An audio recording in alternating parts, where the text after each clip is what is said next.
Well, I mean, during the time on the street, you ran into Donnie Brasco. Yes.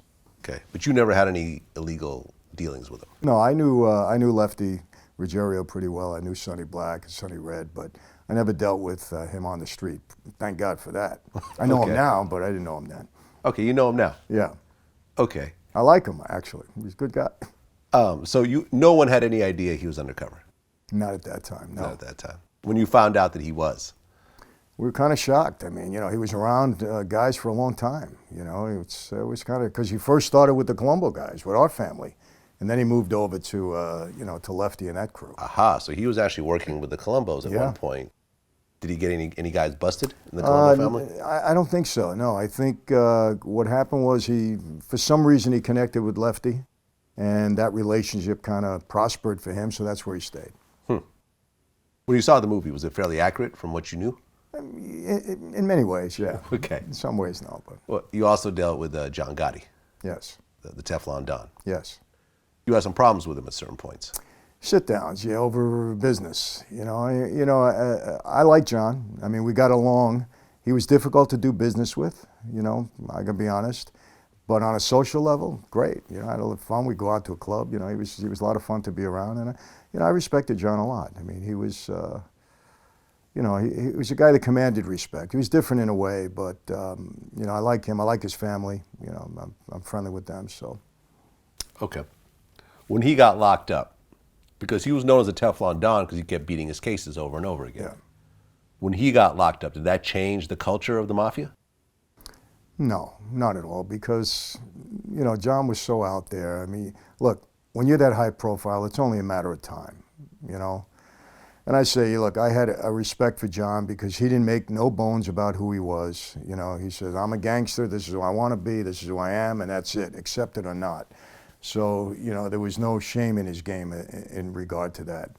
But, honestly, being that high profile is not helpful, I mean, it just causes more heat. But he was into it. What was he going to do? This is the way he lived his life, So I don't blame him for anything other than, he was so high profile, he brought heat. Everybody brings heat, You can't blame him for that.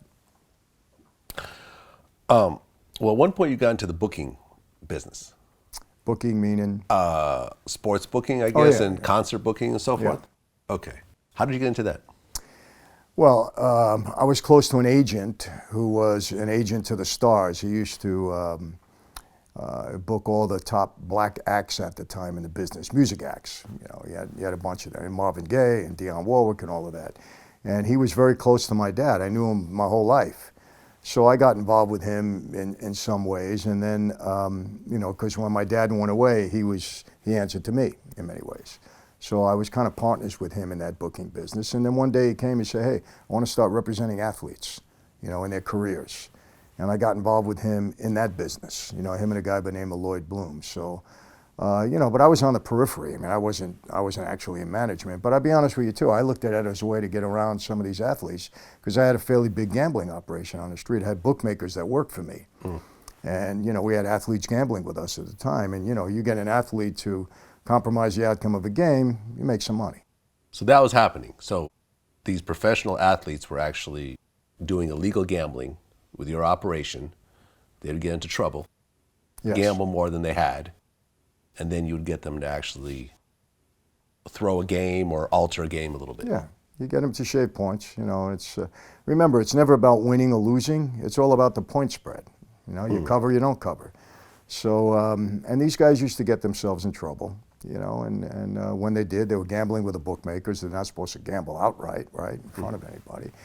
And they'd owe some money, and, then they'd come to us and we'd say, you got one or two choices. You either pay us now, and if you can't pay us, you pay us next week. And if you can't pay us next week, then we'll tell you how you're going to pay us back. And, you got them to get into a position where they either wouldn't play their position right to help us, in the outcome of the game, or other ways. What were some of the teams that were compromised during this time? Well, look, I don't like to get into that, but let me tell you, it's across the board. Okay. Trust me. Basketball, football, baseball. Look, basketball is one of the easiest games to get somebody to go along with because, a basketball player, a good player, can pretty well control the outcome of the points spread. A referee can control the outcome of the point spread. And you may not win it in one game, but if you have somebody working with you over a period of time, most of the time you're going to come out ahead. Right. And I guess these days that doesn't really work because the salaries are so high. In the pros, Yeah. they still gamble, don't get me wrong, but they can pay off their debt. Right. Now it's college. Oh, it's college now. College, yeah. Okay. Were you doing college back then also? Yeah, I mean, we had college athletes gambling with us, and they get themselves in trouble, and, that's what happens.